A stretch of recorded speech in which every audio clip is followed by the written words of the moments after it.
Sobre o novo Código de Processo Civil, que entra em vigor agora dia 18 de março de 2016, há uma série de questões interessantes a serem ponderadas e analisadas, sobretudo os institutos novos que o Código traz, como, por exemplo, o incidente de resolução de demandas repetitivas, o IRDR, também o incidente de assunção de competência, ou, por outra, a técnica de julgamento prolongado, que está no Código, na verdade, substituindo os antigos embargos infringentes, que deixam de existir como uma espécie recursal.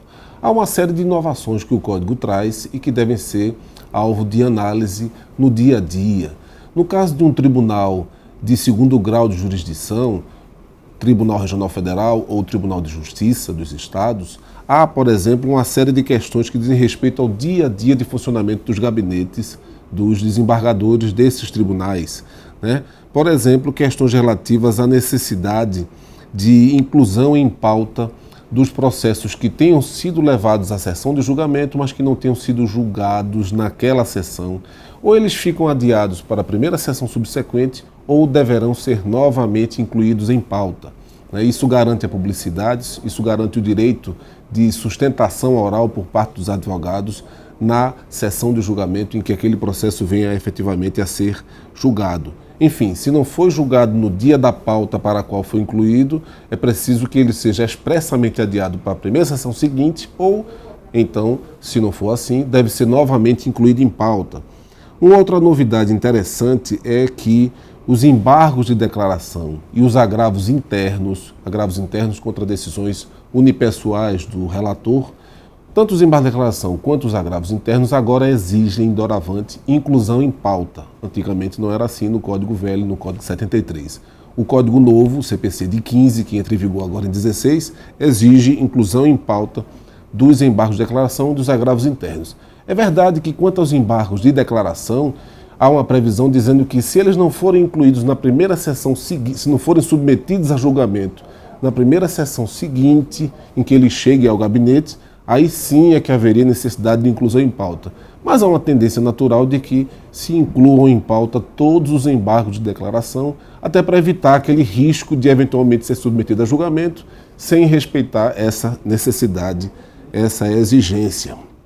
Uma outra coisa também que vai dizer muito respeito ao dia a dia dos gabinetes, dos tribunais de segundo grau, é não só a análise pelo relator, pelo desembargador relator, quanto ao pedido de efeito suspensivo nas apelações, dado que, doravante, no Código Novo, não cabe mais ao primeiro grau de jurisdição nem a admissibilidade das apelações e muito menos a análise do pedido de efeito suspensivo da apelação.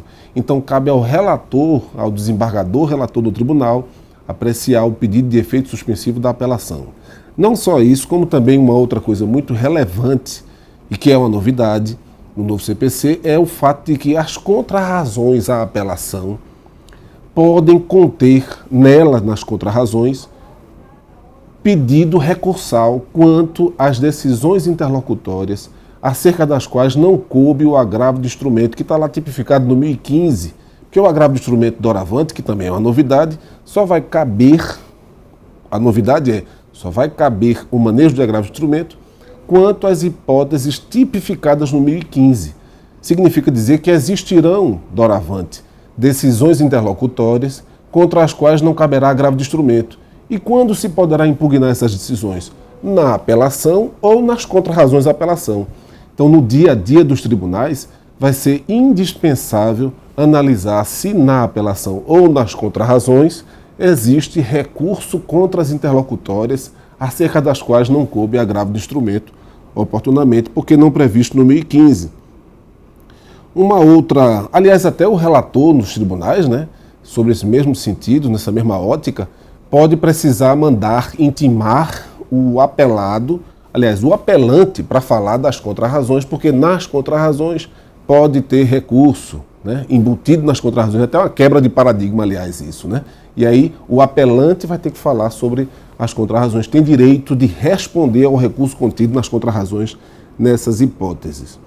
Um outro tema também muito relevante é que o Código ele privilegia a primazia do acesso ao mérito, da apreciação do mérito, como também privilegia o acesso às instâncias recursais. E daí o Código exige que, antes de se interceptar qualquer recurso, por vício formal que seja, deve ser oportunizado à parte sanar o vício. Como também, por outra, o próprio Código, isso está lá no 932 do Código, lá antes, logo no começo, no artigo 10, tem uma outra menção interessante, que os tribunais, aliás, os órgãos do judiciário, em princípio, em qualquer grau de jurisdição, não poderiam apreciar matéria cognoscível de ofício sem antes oportunizar às partes manifestação acerca dos temas. Então, é também uma inovação, ao que parece uma imposição para que os órgãos do judiciário intimem as partes para se manifestar mesmo sobre as matérias cognoscíveis de ofício, o que antigamente sempre se chamava de matérias de ordem pública. Agora, para sua cognição pelo judiciário, é preciso antes se oportunizar às partes a manifestação. Está no artigo 10, né? Uma coisa também interessante é que a ordem cronológica de julgamento, que está lá no artigo 12, e que findou relativizada com essa lei agora de fevereiro de 16, a 13.256, apesar de relativizada, continua sendo um norte, né? Ou seja, sempre que possível, e desde que não se enquadre naquelas exceções que o próprio artigo 12 estabelece, é necessário sim uma obediência à ordem cronológica de julgamento das ações, como também dos recursos que chegam aos tribunais. Outra novidade, os prazos processuais são sempre agora contados em dias úteis. É previsão expressa no novo CPC, lá no artigo 219, né? Algumas outras coisinhas novas também. Agora há uma previsão de sustentação oral em agravo de instrumento, desde que seja um agravo que vergaste uma decisão interlocutória que tenha tratado de tutela provisória, de urgência ou de evidência. Nesses casos, o agravo de instrumento permite que seja feita sustentação oral, né?